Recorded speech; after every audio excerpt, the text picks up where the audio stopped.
So guys, for the first step, you're going to head over to search and type in registry editor. Click on it and then click on yes. And then once you're on this, you can follow everything I'll be doing up here. So first you want to expand history current user. Then you want to expand software.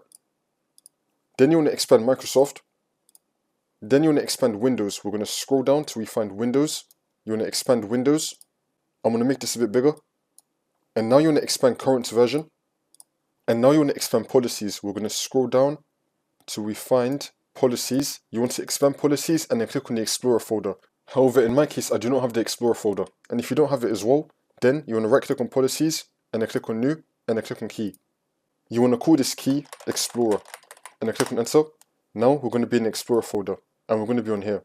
Again, you can follow everything I did up here. And then once you're on this, you just want to right click on a blank space and then click on new and then click on dword 32-bit value. And then once you're on this, you want to call this no win keys. Spell it the exact same way, same capitals and same lowercase, and then click on enter. And then once you have no win keys, you want to double click on it. Make sure that in the value data box, it has the number 0.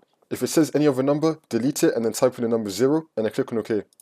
And this should now fix your problem. If the problem is still not fixed though, you just want to restart your computer and then the problem should be fixed.